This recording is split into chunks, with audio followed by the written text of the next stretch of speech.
লক্ষ্যহীন নৌকা যেমন তীরে সঠিকভাবে পৌঁছাতে পারে না, ঠিক তেমনি একজন মানুষের যদি জীবনের লক্ষ্য নির্ধারিত না থাকে তাহলে সে জীবনে সাফল্য করতে পারে না। যদি লক্ষ্য থাকে অটুট আর বিশ্বাস হৃদয়ে, তাহলে অবশ্যই একদিন মানুষ সফল কাম হবে। এটা আমি মনে প্রাণে বিশ্বাস করি। আজকের সেশনের শুরুতে আমরা শুরু করতে চাই একটি গান দিয়ে।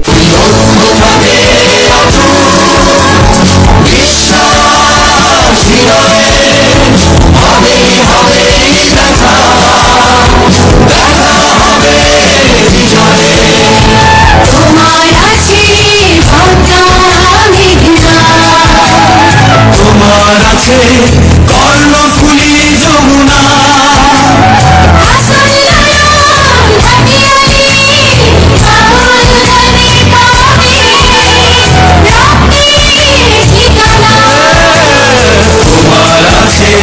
সবুজের মাঝে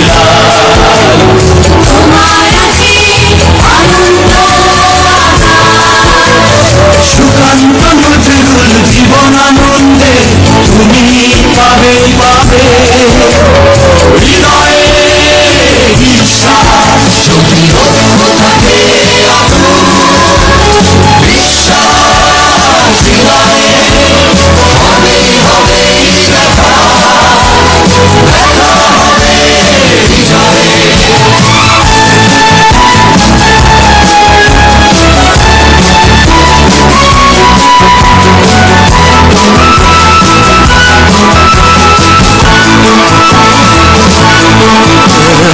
অনেক আশা অনেক কল্পনা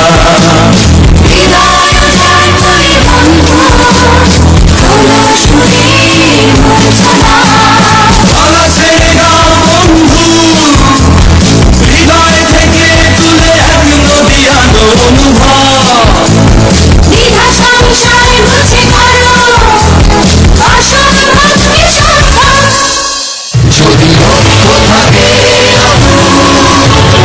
বিশ্বাস হৃদয়ে হবে হবে দেখা হবে হৃদয়ে। আজকে আমি ডিবি অনার্স প্রথম বর্ষের অর্থায়ন নীতিমালা বিষয়ের সপ্তম অধ্যায় অর্থাৎ ক্যাপিটাল বাজেটিং ক্যাশ ফ্লোস এর বাকি অংশ আলোচনা করব। আজকের এই পাঠ শেষে প্রিয় শিক্ষার্থীবৃন্দ, তোমরা যে বিষয়গুলো জানতে পারবে বা ব্যাখ্যা করতে পারবে, পেব্যাক পিরিয়ড রেসিপ্রোকাল বর্ণনা করতে পারবে, surplus live and surplus cash flows index বর্ণনা করতে পারবে, ডিসকাউন্টেড পেব্যাক পিরিয়ড বর্ণনা করতে পারবে, ক্যাপিটাল বাজেটিং এর গাণিতিক সমস্যাসমূহ সমাধান করতে পারবে। চলে যায় আমাদের মূল আলোচনা ক্যাপিটাল বাজেটিং এ। প্রথমে আসি পেব্যাক পিরিয়ড রেসিপ্রোকাল কিভাবে নির্ণয় করতে হয়। পেব্যাক পিরিয়ড রেসিপ্রোকাল নির্ণয়ের আগে আমরা একটা বিষয় জানি, সেটি হচ্ছে পেব্যাক পিরিয়ড রেসিপ্রোকাল আমরা কেন করব। আমরা জানি যে পেব্যাক পিরিয়ড করা হয় এই কারণে যে আমার ইনভেস্টকৃত টাকাটা আমি কত দিনে বা কত বছরে ফেরত পাবো সেটি জানার জন্য। কিন্তু পেব্যাক পিরিয়ড রেসিপ্রোকাল করা হয় যে আমি আমার বিনিয়োগ থেকে কি হারে রিটার্ন পাচ্ছি সেটি জানার জন্য। তো এখানে একটি বিষয় আমাদেরকে খেয়াল করতে হবে, সেটি হচ্ছে যে আমরা যখন অঙ্ক করতে যাব তখন দেখবো যে প্রতি বছর যে ইনফ্লোটা আসছে সেটি সমান নাকি অসমান। যদি সমান হয় তাহলে আমরা এক সূত্রে পেব্যাক পিরিয়ড রেসিপ্রোকাল নির্ণয় করবো, আর যদি অসমান হয় তাহলে অন্য সূত্রে আমাদেরকে পেব্যাক পিরিয়ড রেসিপ্রোকাল নির্ণয় করতে হবে। তো আমরা দেখি যে যদি নগদ প্রবাহের পরিমাণ সমান হয় তাহলে আমরা পেব্যাক পিরিয়ড রেসিপ্রোকাল কিভাবে নির্ণয় করবো, যে NCP divide by NCO into 100। অর্থাৎ রেসিপ্রোকাল মানে হচ্ছে যে যেটা পরিবর্তনশীল এবং যেটা বিপরীতমুখী। আমরা পেব্যাক পিরিয়ডের ক্ষেত্রে এনসিও বাই এনসিবি করেছিলাম, কিন্তু যেহেতু রেসিপ্রোকাল সেহেতু আমরা এখানে কি করছি এনসিবি বাই এনসিও। তো যদি নগদ প্রবাহের পরিমাণ অসমান হয় তাহলে রেসিপ্রোকাল ইকুয়াল টু 1/PVP × 100। তো এক্ষেত্রে একটি জিনিস মনে রাখতে হবে যে যদি নগদ প্রবাহের পরিমাণ অসমান হয় তাহলে প্রথমে আমাদেরকে কি করতে হবে পেব্যাক পিরিয়ড নির্ণয় করতে হবে, তারপরে আমাদেরকে পেব্যাক পিরিয়ড রেসিপ্রোকাল নির্ণয় করতে হবে। তো আমরা একটি প্রবলেম দেখি, তাহলে আমাদের যদি প্রবলেমটা সুন্দরভাবে সলিউশন করতে পারি তাহলে আমরা আইডিয়াটা আরো ক্লিয়ার হবে। এখানে কি বলা আছে যে এ প্রজেক্ট ইনিশিয়াল ইনভেস্টমেন্ট ইজ টাকা 1 lakh. This project will render an annual net cash benefit of টাকা 20,000 for the next 7 years. Its payback period is assumed to be 4.67 years. Then what is the payback period reciprocal? If the cash flows are even and if the cash flows are uneven. অর্থাৎ যদি cash flows সমান হয় তাহলে কি হবে, আর যদি cash flows অসমান হয় তাহলে সেই ক্ষেত্রে পেব্যাক পিরিয়ড রেসিপ্রোকাল কত হবে। তো আমরা এই ক্ষেত্রে প্রথমে দেখব যে যদি ক্যাশ ফ্লোস যদি ইভেন হয় অর্থাৎ প্রতি বছর যদি সমান হয় তাহলে সেই ক্ষেত্রে আমাদের পেব্যাক পিরিয়ড রেসিপ্রোকাল কত হবে। তো আমরা জানি যে যখন পেব্যাক পিরিয়ড রেসিপ্রোকাল ক্ষেত্রে যখন ক্যাশ ফ্লো সমান তখন সূত্রটি হবে এনসিবি বাই এনসিও ইন্টু 100। তো আমাদের এই অঙ্কে এনসিবি দেওয়া ছিল 20,000 টাকা এবং এনসিও দেওয়া ছিল 1 লাখ টাকা। সো আমাদের এখানে পেব্যাক পিরিয়ড রেসিপ্রোকাল হবে 20%, অর্থাৎ একজন ইনভেস্টর সে এই প্রজেক্টে ইনভেস্ট করলে সে 20% লাভ করতে পারবে। এবার আমরা দেখি যে যদি when cash inflows are uneven অর্থাৎ আনইকুয়াল যদি হয় তাহলে সেই ক্ষেত্রে আমরা কি বলেছিলাম আমাদের সূত্রটি চেঞ্জ হবে। সূত্রটি কি হবে 1/PVP × 100। আমাদের অঙ্কে পেব্যাক পিরিয়ড দেওয়া ছিল, তো পেব্যাক পিরিয়ড দেওয়া ছিল 4.67 ইয়ার্স। সো আমাদের এখানে পেব্যাক পিরিয়ড রেসিপ্রোকাল হবে 1/4.67 × 100 অর্থাৎ 21.41%। তাহলে এই যদি ক্যাশ ইনফ্লোস আনইভেন হয় সেই ক্ষেত্রে প্রফিট হবে 21.41%। এবার আমরা আরো কিছু নিয়ম দেখব যে সারপ্লাস লাইফ আমরা কিভাবে নির্ণয় করতে পারি। সারপ্লাস লাইফ এখান থেকে সব থেকে বোঝা যায় যে অতিরিক্ত কত বছর আমরা সেখান থেকে বেনিফিট পেতে পারি। অর্থাৎ একটি প্রজেক্টে যে ইউজুয়াল লাইফ বা ডিজায়ার্ড যে লাইফ আছে সেখান থেকে যদি আমরা পেব্যাক পিরিয়ড বাদ দিই তাহলে কিন্তু সারপ্লাস লাইফ পাওয়া যাবে। অর্থাৎ একটি প্রজেক্টে থেকে আমরা 5 বছর রিটার্ন পাবো, কিন্তু আমাদের ইনভেস্টকৃত টাকা যদি 3 বছরই উঠে আসে তাহলে আমাদের অতিরিক্ত থাকবে 2 বছর যে টাকাটা আমাদের লাভ হবে। তো এই জন্য এই অতিরিক্ত 2 বছরই হচ্ছে আমাদের সারপ্লাস লাইফ। তাহলে সারপ্লাস লাইফ কিভাবে পাওয়া যাবে, যে আমাদের টার্গেটেড লাইফ যেটা দেওয়া থাকবে বা ইউজফুল লাইফ যেটা দেওয়া থাকবে সেই লাইফটাকে আমরা কি করবো আমাদের একশো পেব্যাক পিরিয়ড বাদ দিব, তাহলে সারপ্লাস লাইফ পেয়ে যাব। এবার দেখি সারপ্লাস ক্যাশ ফ্লো কিভাবে পাবো। ক্যাশ ফ্লো যদি পেতে যাই তাহলে ক্যাশ ইনফ্লো যেটা আছে টোটাল ক্যাশ ইনফ্লো যেটা আসবে সেখান থেকে আমরা টোটাল ক্যাশ আউটফ্লোস বাদ দিব। বাদ দেওয়ার পরে এর সাথে যদি স্যালভেজ ভ্যালু আমরা যোগ করে নিই তাহলে আমরা কি পেয়ে যাব সারপ্লাস ক্যাশ ফ্লো পাবো। অর্থাৎ আমাদের অতিরিক্ত কত টাকা ক্যাশ ফ্লো থাকছে, তাহলে আমি ইনভেস্ট করে যে টাকাটা রিটার্ন পেলাম সেখান থেকে যত টাকা আমি ইনভেস্ট করেছি সেটা যদি বাদ দিই এবং একটি নির্দিষ্ট সময় শেষে যত টাকা অতিরিক্ত পাওয়া যাবে সেটা যদি আমরা যোগ করে নিই তাহলে সেটি হবে আমাদের সারপ্লাস ক্যাশ ফ্লো। এবার আমরা দেখবো যে index of surplus cash flows. তো সারপ্লাস ক্যাশ ফ্লোস এর ইন্ডেক্সটা আমরা কিভাবে নির্ণয় করতে পারি। তো সারপ্লাস ক্যাশ ফ্লো যেটা আসবে সেটাকে যদি আমরা এনসিও দিয়ে ভাগ করি অর্থাৎ নেট ক্যাশ আউটলে দিয়ে ভাগ করি তাহলে আমরা কি পেয়ে যাব index of surplus cash flows পাবো। আর বেনিফিট কস্ট রেশিও আমরা কিভাবে পাবো, যে total benefit present value of total বেনিফিটকে আমরা যদি প্রেজেন্ট ভ্যালু অফ কস্ট দিয়ে ভাগ করি তাহলে আমরা বেনিফিট কস্ট রেশিওটা পেয়ে যাব। এবার আমরা একটি প্রবলেম দেখব এবং প্রবলেমটি সলিউশন করার চেষ্টা করব। তো এখানে কি বলা আছে দেখো, initial investment of A project is টাকা 1,20,000, অর্থাৎ একটি প্রজেক্টে ইনিশিয়ালে 1,20,000 টাকা ইনভেস্ট করা হয়। Annual cash flow before tax, অর্থাৎ বিফোর ট্যাক্স অ্যানুয়াল ক্যাশ ইনফ্লোজ আসে 40,000 টাকা। Expected life of the project is 5 years, tax rate 30%, salvage value 20,000, depreciation has been charged on straight line basis, অর্থাৎ straight line basis এ depreciation charge করা হবে। সেই ক্ষেত্রে আমাদেরকে বলা হয়েছে যে আমাদেরকে কি করতে হবে, আমাদেরকে পেব্যাক পিরিয়ড নির্ণয় করতে হবে, সারপ্লাস লাইফ নির্ণয় করতে হবে, সারপ্লাস ক্যাশ ফ্লো নির্ণয় করতে হবে এবং index of surplus cash flow নির্ণয় করতে হবে। তো আমরা প্রথমে আসবো পেব্যাক পিরিয়ডের ক্ষেত্রে। তো আমরা পেব্যাক পিরিয়ডের ক্ষেত্রে কি দেখবো, যে আমাদের যে এখানে যে ইনফ্লোটা দেওয়া আছে সেই ইনফ্লো সমান নাকি অসমান। তো এখানে বলা আছে যে annual cash flow before tax টাকা 40,000, তো তার মানে হচ্ছে যে প্রতি বছর এই ক্যাশ ফ্লোটা সমান, সেহেতু আমাদের সূত্রটি হবে এনসিও বাই এনসিবি, আমরা যদি পেব্যাক পিরিয়ড নির্ণয় করি। কিন্তু এখানে অঙ্কে কিন্তু এনসিবি বা সিএপিটি কিন্তু অঙ্কে দেয়া নাই, আমাদের কি দেয়া আছে, ক্যাশ ফ্লো বিফোর ট্যাক্স সিএপিটি দেয়া আছে। তাহলে আমাদেরকে কিন্তু এখান থেকে কি করতে হবে, ওয়ার্কিংস করে আগে সিএপিটি নির্ণয় করে নিতে হবে। তো আমরা প্রথমে সিএপিটি নির্ণয় করে নিব, আর সিএপিটি করার জন্য আমাদের কিন্তু ডেপ্রিসিয়েশন দরকার হবে। কাজে আমাদের প্রথম ওয়ার্কিংসটা হবে, আমাদেরকে কি করতে হবে, ডেপ্রিসিয়েশন বের করে নিতে হবে। তো আমরা আসি আগে কিভাবে ডেপ্রিসিয়েশন বের করা যায় সেটি দেখে। তো আমরা জানি যে স্ট্রেট লাইন মেথডে ডেপ্রিসিয়েশনের সূত্রটি হচ্ছে cost minus salvage value divide by assets life. তো আমাদের কস্ট দেওয়া আছে অঙ্কে 1,20,000 টাকা এবং স্যালভেজ ভ্যালু দেওয়া আছে 20,000 টাকা, আর আমাদের অ্যাসেটস লাইফ দেওয়া আছে 5 years। সো আমাদের এখানে ডেপ্রিসিয়েশন হবে 20,000 টাকা, অর্থাৎ প্রতি বছর 20,000 টাকা ডেপ্রিসিয়েশন হবে। আমরা এবার আসি কিভাবে সিএফএটি আমরা নির্ণয় করতে পারি, ওয়ার্কিংস টু। তো প্রথমে আমরা সিএফবিটি দেখাবো। সিএফবিটি দেওয়া আছে আমাদের কত, 40,000 টাকা। এখান থেকে আমরা কি করব, ডেপ্রিসিয়েশন প্রথমে বাদ দিব। আমাদের ডেপ্রিসিয়েশন আমরা পেয়েছি 20,000 টাকা, তো বাদ দিলে আমরা কি পাচ্ছি, ইবিটি 20,000 টাকা। এখান থেকে আমরা বাদ দিব ট্যাক্স। তো আমাদের বলা আছে 30% ট্যাক্স দিতে হবে।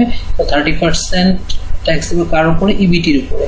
তাহলে 20,000 এর 30% হচ্ছে 6,000 টাকা।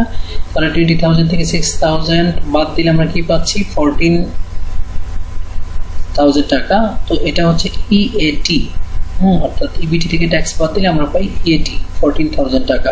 তো এটার সাথে আমাদেরকে কি করতে হবে, এবার ডেপ্রিসিয়েশন যোগ করতে হবে। তাহলে আমরা পাবো সিএফএটি। তো ডেপ্রিসিয়েশন দেওয়া ছিল কত, 20,000 টাকা। তো যোগ করলে আমরা কত পাচ্ছি, 34,000 টাকা। তো আমরা তাহলে এবার দেখবো যে পেব্যাক পিরিয়ড কিভাবে নির্ণয় করা যায়। তো আমরা জানি যেহেতু প্রতি বছর ইনফ্লোর পরিমাণ সমান, সেহেতু সূত্রটি হবে এনসিও বাই এনসিবি। তো আমাদের এনসিও দেওয়া আছে 1,20,000 টাকা, আর এনসিও আমরা বা সিএপিটি কত পেলাম, 34,000 টাকা। তাহলে আমাদের পেব্যাক পিরিয়ড কত, 3.53 years। তো এখন এখানে একটি বিষয় যদি তোমাদেরকে জানতে চাওয়া হয় যে এই অবস্থায় ওই প্রজেক্টে গ্রহণ করা উচিত কিনা, তাহলে আমাদের উত্তরটি কি হবে, আমাদের উত্তরটি অবশ্যই কি হবে, পজিটিভ হবে। কারণ আমাদের এখানে এক্সপেক্টেড লাইফ কত দেওয়া আছে, 5 years, আর আমাদের পেব্যাক পিরিয়ড বের হয়েছে 3.53 years, যেটা আমাদের টার্গেটেড লাইফ অর্থাৎ 5 years এর কম। সুতরাং এই ক্ষেত্রে এই প্রজেক্টটি গ্রহণ করা আমাদের জন্য কি হবে, লাভজনক হবে। এবার আমরা দেখব যে সারপ্লাস লাইফ। আমরা আগেই বলেছি যে সারপ্লাস লাইফ হচ্ছে useful life divided by payback period. তো আমরা আমাদের এই অঙ্কে ইউজফুল লাইফ ছিল 5 years, আর আমাদের পেব্যাক পিরিয়ড এসেছে 3.53 years। সো আমাদের সারপ্লাস লাইফ হবে 1.47 years। এবার আমরা দেখব যে সারপ্লাস ক্যাশ ফ্লো। আমরা আগেই জেনেছি সারপ্লাস ক্যাশ ফ্লো কিভাবে নির্ণয় করা যায়, যে টোটাল ক্যাশ ইনফ্লোস থেকে আমরা টোটাল ক্যাশ আউটফ্লোস বাদ দিব, এর সাথে স্যালভেজ ভ্যালু যোগ করব। তাহলে আমরা কি পেয়ে যাব, সারপ্লাস ক্যাশ ফ্লো পেয়ে যাব। তো টোটাল ক্যাশ ইনফ্লোস আমাদের দেখো 34,000 টাকা করে আমরা প্রতি বছর পেয়েছি, এবং যদি 5 বছর পাই তাহলে আমরা কত পাবো, 1,70,000 টাকা। আর আমাদের আউটলে বা ফ্লো ছিল 1,20,000 টাকা, সেটা যদি বাদ দিই এবং স্যালভেজ ভ্যালু ছিল 20,000 টাকা, সেটা যোগ করে নিই, তাহলে আমরা কত পাবো, সারপ্লাস ক্যাশ ফ্লো পাবো 70,000 টাকা। এবার আমরা দেখবো index of surplus cash flow. আমরা আগেই জেনেছি যে index of surplus cash flow equal to surplus cash flow divided by net cash outlay.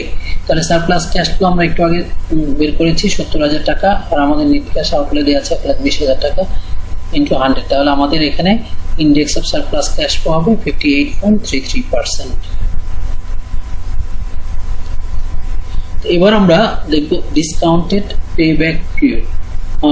তো অঙ্কে যখন ডিসকাউন্টেড পেব্যাক পিরিয়ড থাকে তখন আমাদেরকে যে কাজটি করতে হয় সেটা হলো যে আমাদের যে ক্যাশ ফ্লো আফটার ট্যাক্স সেটিকে আগে ডিসকাউন্টেড করে নিতে হয়, অর্থাৎ আমাদের অঙ্কে যে ডিসকাউন্ট রেট দেওয়া থাকে সেই ডিসকাউন্ট রেট ধরে এটাকে আগে প্রেজেন্ট ভ্যালুতে কনভার্ট করে নিতে হয়।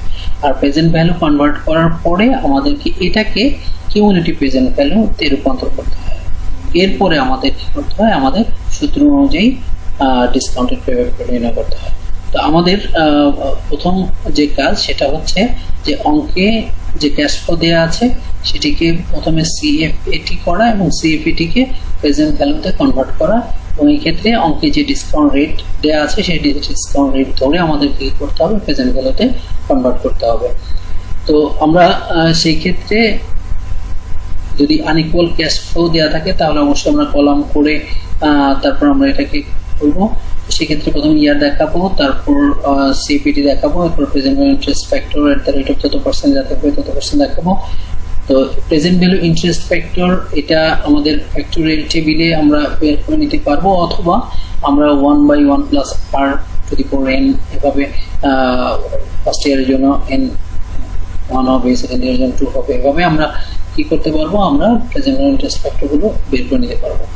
তো এই প্রেজেন্ট ভ্যালু ইন্টারেস্ট ফ্যাক্টর যেটা হবে সেটার সাথে সিএপিটি দুটো গুণ করে আমরা কি পাবো, ডিসকাউন্টেড সিএপিটি পাবো বা ডিসকাউন্টেড প্রেজেন্ট ভ্যালু পাবো। তো এটাকে আমরা আমাদের ডিসকাউন্টেড সিএপিটি অথবা প্রেজেন্ট ভ্যালু পাবো। এটিকে আমরা যদি পূর্বের বছরের ডিসকাউন্টেড সিএপিটির সাথে যোগ করে নিই তাহলে আমরা এই বছরের কি পাবো, কিউমুলেটিভ ডিসকাউন্টেড সিএপিটি পাবো। এভাবে আমাদেরকে কিউমুলেটিভ প্রেজেন্ট ভ্যালু নির্ণয় করতে হবে। তারপরে আমাদেরকে আমাদের নির্দিষ্ট যে সূত্র দেওয়া আছে plus CO minus C divided B, এই সূত্র অনুযায়ী আমাদেরকে ডিসকাউন্টেড পেব্যাক পিরিয়ড নির্ণয় করতে হবে। তো আমরা প্রথমে একটি প্রবলেম দেখি। এখানে বলা আছে যে Jamuna limited is considering a proposal to install a new machine. The project will cost taka 1 lakh and its expected life is 5 years. The estimated cash inflows before tax of the project are as follows. 5 years cash flows after before tax এখানে দেয়া আছে। তারপরে কি বলা আছে, the tax rate of that company is 50%, discount rate is 10% and charges depreciation on straight line basis. যে জিনিসটা আমাদের প্রথমত আমাদের খেয়াল করতে হবে যে আমাদের অঙ্কে যে ইনফ্লোগুলো দেওয়া আছে সেই ইনফ্লোগুলো সমান নাকি অসমান। তো আমরা এখানে দেখি যে আমাদের ইনফ্লোগুলো অসমান, এবং কি ধরনের ইনফ্লো দেওয়া আছে সেটা কিন্তু বলে দেওয়া আছে সিএফবিটি। আর যদি বলে দেওয়া না থাকতো তাহলে আমরা দেখতাম যে অঙ্কে ট্যাক্স রেট দেওয়া আছে কিনা। যদি ট্যাক্স রেট দেওয়া থাকে তাহলে আমরা ধরে নিতাম এটা সিএফবিটি, আর যদি ট্যাক্স রেট দেওয়া না থাকতো তাহলে ধরে নিতাম সিএফএটি। কিন্তু আমাদের এই অঙ্কে সিএফবিটি বলা আছে, সুতরাং এটি সিএফবিটি, এখান থেকে আমাদেরকে কিন্তু করতে হবে সিএফবিটি তে কনভার্ট করে নিতে হবে। তো আমাদের অঙ্কে কি বলা আছে, ট্যাক্স রেট আছে 50% আর ডিসকাউন্ট রেট আছে 10%, এবং আমাদেরকে নির্ণয় করতে বলা হয়েছে পেব্যাক পিরিয়ড এবং ডিসকাউন্টেড পেব্যাক পিরিয়ড। তো আমরা যদি পেব্যাক পিরিয়ড নির্ণয় করি তাহলে আমরা যেহেতু আনইকুয়াল ক্যাশ ফ্লো দেওয়া আছে তাহলে প্রথমে কি করব, প্রথমে সিএফএটি নির্ণয় করব, এরপরে আমরা সূত্র অনুযায়ী পেব্যাক পিরিয়ড নির্ণয় করব।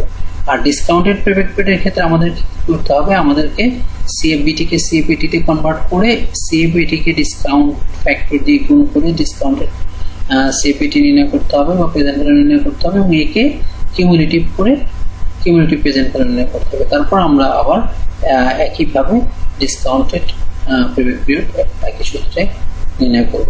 তো আমরা প্রথমেই আসি, আমরা যদি সিএফএটি নির্ণয় করতে যাই তাহলে আমাদের প্রথমে কি লাগবে, ডেপ্রিসিয়েশন লাগবে। তাহলে আমরা ফার্স্ট ওয়ার্কিং ডেপ্রিসিয়েশন নির্ণয় করব।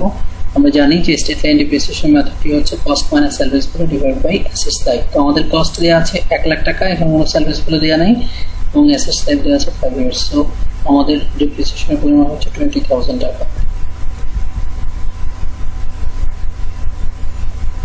তো এবার আমাদেরকে কি করতে হবে, আমরা যদি পেব্যাক পিরিয়ড নির্ণয় করি তাহলে আমাদের প্রথম কাজ হচ্ছে CCFAT নির্ণয় করা।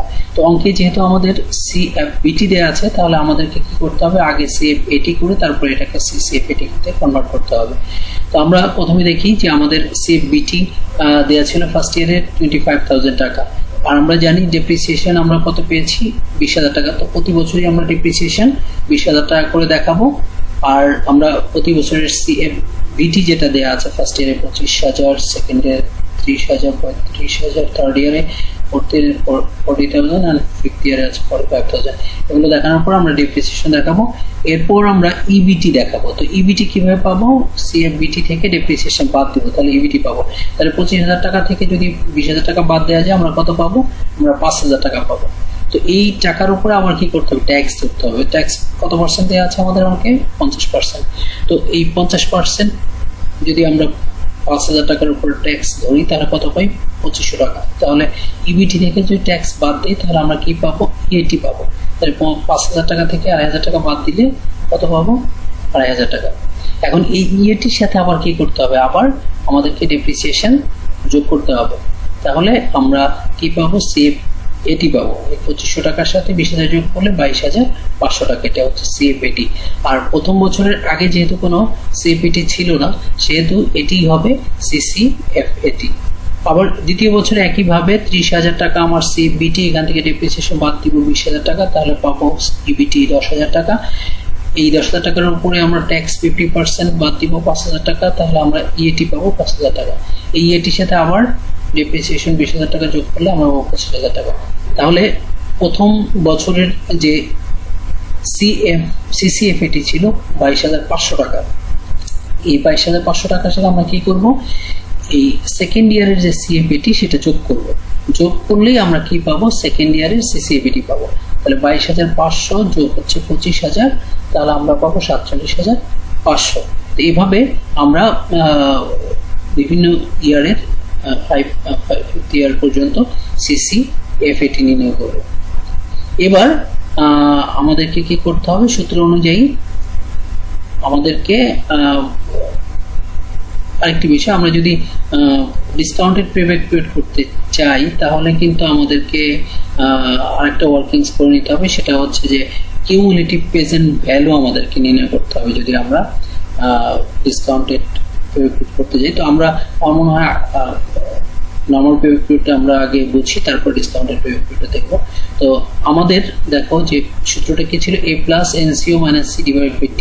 যেহেতু আমাদের প্রতি বছর ইনফ্লো পরিমাণ অসমান ছিল তাহলে A কত হবে, আমরা যদি একটু আমাদের মূল প্রবলেমে যাই তাহলে এখান থেকে আমরা দেখবো যে A বলতে আমরা কি বলেছিলাম, A বলতে আমরা জানি যে ইয়ারের CCFAT-টা কি হবে, NCO এর কাছাকাছি হবে। তো আমাদের NCO কত টাকা, NCO হচ্ছে 1 লাখ টাকা। তো 1 লাখ টাকার কাছাকাছি কোনটা আছে, 75,000 টাকা। কারণ এখানে ফোর্থ ইয়ারে আছে 1,05,000, যেহেতু 1 লাখের বেশি সেহেতু এর কাছাকাছি কোনটা হবে, 75,000 হবে। তাহলে এই 75,000 টাকা CCFAT এটা কোন ইয়ারে আছে, এটা আছে থার্ড ইয়ারে, যে কারণে এখানে এর মান হবে 3। আর C হবে এই ইয়ারের যে CCFAT আছে। তাহলে এই ইয়ারের CCFAT কত, 75,000 টাকা, সেটি হবে C। আর D হবে এই ইয়ারের পরের ইয়ারের যে CFAT। এই ইয়ার থার্ড ইয়ার, এর পরের ইয়ার ফোর্থ ইয়ারের CFAT কত দেওয়া আছে, 30,000 টাকা। তাহলে আমরা এবার দেখি যে আমাদের A হচ্ছে 3, NCO দেওয়া আছে 1 লাখ টাকা, আর আমাদের C হচ্ছে 75,000, D আমাদের 30,000 টাকা। তাহলে আমরা এখানে পেব্যাক পিরিয়ড পাচ্ছি 3.83 ইয়ার্স। আমরা এবার আসি যে যদি আমরা ডিসকাউন্টেড পেব্যাক পিরিয়ড করতে চাই তাহলে আমাদেরকে কি করতে হবে, প্রথমে আমাদের কিউমুলেটিভ প্রেজেন্ট ভ্যালু নির্ণয় করতে হবে। আর কিউমুলেটিভ প্রেজেন্ট ভ্যালু আমরা কিভাবে পাবো, আগে প্রেজেন্ট ভ্যালু নির্ণয় করে তারপর সেটাকে কিউমুলেটিভ করবো। আর প্রেজেন্ট ভ্যালু করতে হলে কি করতে হবে, CFAT কে প্রেজেন্ট ভ্যালু ইন্টারেস্ট ফ্যাক্টর দিয়ে গুণ করতে হবে। গুণ করলে আমরা কি পাবো, প্রেজেন্ট ভ্যালু পাবো। যেমন আমাদের CFAT যেটা আমরা আগে ক্যালকুলেশন করেছিলাম, সরাসরি সেখান থেকে আমরা CFAT গুলো বসাবো। এবার আমরা প্রেজেন্ট ভ্যালু ইন্টারেস্ট ফ্যাক্টর আমাদের অঙ্কে ডিসকাউন্ট রেট দেওয়া ছিল 10%, সুতরাং present value interest factor at the rate of 10% আমাদের নির্ণয় করতে হবে। আমরা এই মানগুলো কোথা থেকে পাবো? এই মানগুলো আমরা present value interest factor table থেকে পাবো। তো প্রথম বছরের যে present value interest factor at the rate of 10% সেটা হবে 0.9091, দ্বিতীয় বছরে 0.8264, তারপর তৃতীয় বছর 0.7513, এভাবে বাকিগুলো হবে।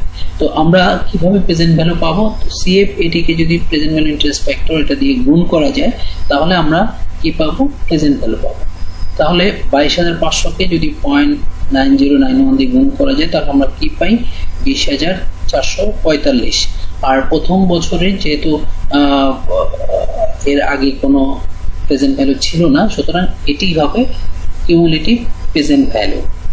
এবার দ্বিতীয় বছরে সিপিটি ছিল 25,000, এটাকে ডিসকাউন্ট ফ্যাক্টর 0.8264 দিয়ে গুণ করলে আমরা পাই 20,660 টাকা। আর যেহেতু আমাদের পূর্ববর্তী বছরের কিউমুলেটিভ প্রেজেন্ট ভ্যালু ছিল প্রথম বছরের 20,455 টাকা, তাহলে এই টাকার সাথে আমাদের কি করতে হবে? দ্বিতীয় বছরের যে প্রেজেন্ট ভ্যালু সেটা আমরা যদি যোগ করি তাহলে আমরা পাবো দ্বিতীয় বছরের কিউমুলেটিভ প্রেজেন্ট ভ্যালু। তাহলে 20,455 সাথে 20,660 টাকা যোগ করব, যোগ করলে আমরা পাবো 41,155 টাকা। তো এইভাবে আমরা কি করব? আমরা প্রত্যেকটা ইয়ারের কিউমুলেটিভ প্রেজেন্ট ভ্যালু নির্ণয় করব। নির্ণয় করে তারপর আমরা কি করব? যেহেতু আমাদের অঙ্কে আনইকুয়াল ক্যাশ ফ্লো দেওয়া ছিল সেহেতু আমাদের সূত্রটি হবে A plus NCO minus C divided by D। তো আমরা এবার দেখি যে A কত হবে। আমরা আগেই জানি যে A হচ্ছে যে ইয়ারের সিএফিটি, অথবা এখানে যেহেতু ডিসকাউন্টেড প্রেজেন্ট ভ্যালু করছি সেহেতু যে ইয়ারের কিউমুলেটিভ প্রেজেন্ট ভ্যালু এনসিও এর কাছাকাছি হবে। তো এনসিও আমাদের 1 লাখ টাকা, তো 1 লাখের কাছাকাছি আছে 4 ইয়ারের কিউমুলেটিভ প্রেজেন্ট ভ্যালু 82,266 টাকা। কিন্তু ফিফথ ইয়ারে 1,02,445 টাকা আছে, এটা যেহেতু 1 লাখের উপরে কাজেই এটাকে ধরা যাবে না, এর কাছাকাছি হচ্ছে 82,266 টাকা। তাহলে এই যে এই কিউমুলেটিভ প্রেজেন্ট ভ্যালু এটা কোন ইয়ারে এনসিওর কাছাকাছি হলো? এটা 4 ইয়ারে, যে কারণে এর মান হবে 4। আর সি হচ্ছে যে এই ইয়ারের যে কিউমুলেটিভ প্রেজেন্ট ভ্যালু থাকবে, তাহলে এই ইয়ারের কিউমুলেটিভ প্রেজেন্ট ভ্যালু হচ্ছে 82,266। আর ডি হবে এই ইয়ারের পরের ইয়ারের যে প্রেজেন্ট ভ্যালু থাকবে, তাহলে এই ইয়ারের পরের ইয়ার অর্থাৎ ফিফথ ইয়ারের প্রেজেন্ট ভ্যালু হচ্ছে 20,179 টাকা। তো এটা যদি আমরা এবার সূত্রে বসিয়ে দিই তাহলে আমরা কি পেয়ে যাব? ডিসকাউন্টেড রেভিনিউ পেয়ে যাব। তো আমাদের এ হচ্ছে 4, এনসিও 1 লাখ, মাইনাস সি হচ্ছে 82,266, ডি হচ্ছে 20,179। তাহলে আমাদের ডিসকাউন্টেড রেভিনিউ হচ্ছে 4.88 ইয়ার্স। তো আমাদেরকে যদি সিদ্ধান্ত দিতে হয় যে আমরা এই প্রজেক্টে ইনভেস্ট করবো কি করবো না, তাহলে পেব্যাক পিরিয়ডের ক্ষেত্রে আমাদেরকে আলাদা সিদ্ধান্ত দিতে হবে। এক্ষেত্রে দেখি আমাদের টার্গেটেড লাইফ ছিল 5 ইয়ার্স, কিন্তু আমাদের পেব্যাক পিরিয়ড হচ্ছে 3.83 ইয়ার্স।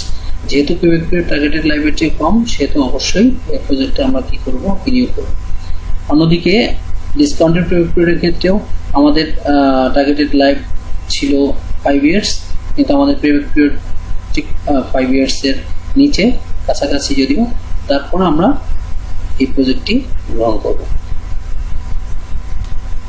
ধন্যবাদ সবাইকে।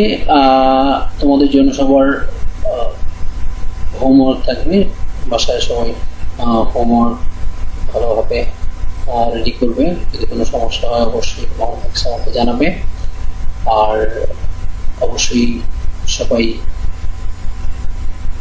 অত্যন্ত সচেতনতার সাথে আমাদেরকে কি করতে হবে? পরিস্থিতি মোকাবিলা করতে হবে। আশা করি সবাই ভালো থাকবে।